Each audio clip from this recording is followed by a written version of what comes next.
Hello sa mga kamani magnet, narito na naman tayo para sa 8 malas sa tahanan mo na dapat mo nang alisin. Una sa listahan ay sa loob ng kwarto mo ay meron bang nakatapat na salamin sa higaan mo? Alam mo bang ito'y bawal na ginagawa o inilalagay sa harapan ng kama? Sapagkat nakikita habang ikaw ay natutulog kasama ng iyong kapareha. Nadodoble ang refleksyon nyo sa salamin kung kaya't ito'y nakakaengganyo o nakakaakit ng third party. Ikaw o maging ang iyong asawa ay mangangalunya at magiging dahilan para magkagulo o maghiwalay ang landas nyo. Ibig sabihin, paghihiwalay ang maaaring idulot nito sa inyong pagsasama. Kaya't para maiwasan ang bagay na to, iwasan mo ang pagtatapat ng salamin sa higaan mo para maiwasan ang kamalasan na maaaring idulot nito sa iyong buhay. Isa pang bagay na dapat tatandaan ay ang mga pointed arrow na tinatawag. Alam mo bang ang lamesa na rectangle ay may mga pointed arrow? Ito'y sinasabing magdadala ng kamalasan. Mas mainam ang lamesang bilugan dahil walang sulok o patulis na bagay. Kung hindi mo naman maiiwasan at mas nais mo ng ganitong uri ng lamesa, ay mas mainam na lagyan mo ito ng mantel o kaya naman ay takip para hindi magkakaroon ng problema. Ang patusok kasi nitong bagay ay nagiging sanhi para makasagap ng negatibong enerhiya. Ngunit kung may takip ito, mababawasan natin ang kamalasan na maibibigay nito sa iyong buhay. Huwag na huwag mong hahayaan ang lamesang yan ay walang takip para hindi ito magkaroon ng kamalasan sa iyong bahay.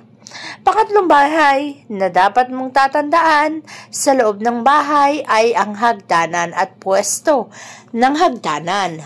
Huwag na huwag mong ipupwesto ang hagdanan mo na nakatapat sa pintuan.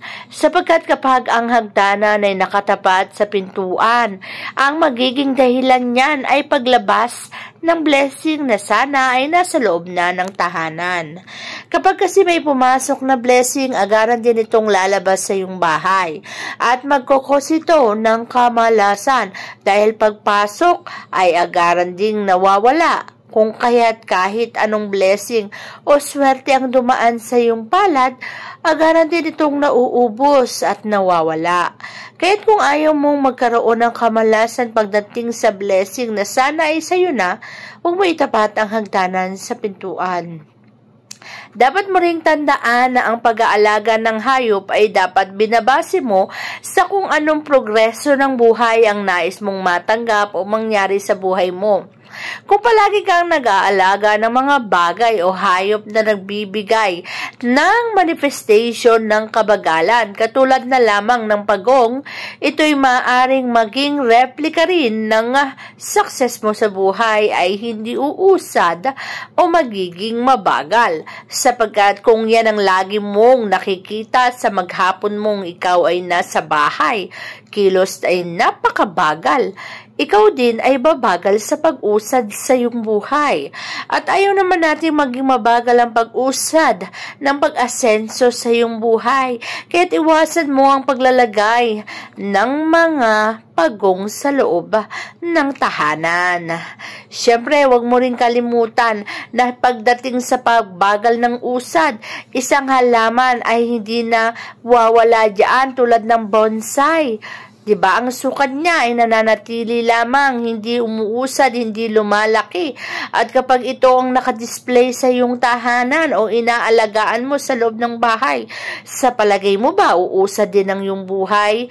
Magiging mabagal din ang pag-udlot ng asenso o karir mo sa buhay ay talaga namang napakahirap maging progreso. Kaya naman huwag ka mag-aalaga o maglalagay ng mga halaman na katulad nito kung ayaw mo ito rin ang mangyari sa buhay mo. Ang pagbagal ng pag-usad ay nakasalalay din sa mga bagay na inilalagay natin sa loob ng tahanan. Kaya't ang bonsai ay isa sa dapat mong iwasan para hindi maging mabagal ang pag-usad ng asenso sa iyong buhay. Siyempre, sa loob naman ng banyo, dapat mong tatandaan na wag mong ipupwesto ang iyong mga pintuan sa tapat ng inodoro. Ang tubig kasi na lumalabas sa inodoro ay para baga ang itinatapon mo rin ang mga blessing na sana ay nasa buhay mo. Ang water element ay tinaguriang pera na lumalabas din kapag nagpa-flush ka ng inodoro. At kapag ito'y nakatapat din sa pintuan, para mo na rin pinlas palabas ng bahay mo ang blessing o kaperahan o kaya naman ay swerte na sana ay darating o mag-stay sa iyong buhay.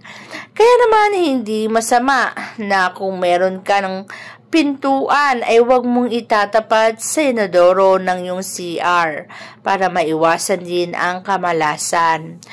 Pagdating naman sa mga gamit na ating isinusuot, kapag meron ka ng lumang damit, mas mabuting ipamigay mo na lamang kesa gawin mo itong basahan. Kapag kasi ang mismong damit na isinusuot mo na pinaglumaan ay ginawa mong basahan, alam mo bang pwede rin itong magrepresenta sa magiging buhay mo na tinatapak-tapakan, inaapi at napag-iiwanan. Kahit anong luma na ng damit mo, ay wag mo itong gagawing basahan para hindi ito ang mag-manifest sa buhay mo. Ang gusto naman natin ay pag-unlad at pag-asenso na maaring mangyari sa iyo, ngunit samantalahin mo ang mga bagay na dapat ginagawa mo na positibo. At wag mong gagawin sa damit na gawing basahan dahil negatibo ang maidudulot nito sa iyong buhay. Siyempre, higit sa lahat sa pagtulog natin, ayaw natin na may mabibigat na bagay na nakahadlang sa ating pagtulog. Katulad naman ang naglalakihang ceiling fan o ilaw na direktang nakatapat sa ating kama ay nagdudulot ng bigat ng pakiramdam at maaari ding magmalas o magdala ng kamalasan. Magmamanifest ng kamalasan sa buhay mo na para bagang lagi kang nahihirapan, para kang may kargang bigat sa buhay, sapagkat ito rin ang nirereplika ng mga bagay na nakapatong sa ibabaw habang ikaw ay natutulog. Kaya naman iwasan mo rin ang bagay na to para maiwasan mo ang maaaring may dulot nitong kamalasan sa buhay mo. Gusto natin ay kaswertihan, kaya't alisin o iwasan ang mga bagay na nagdudulot ng kamalasan para ang swerte ay pumasok sa buhay mo.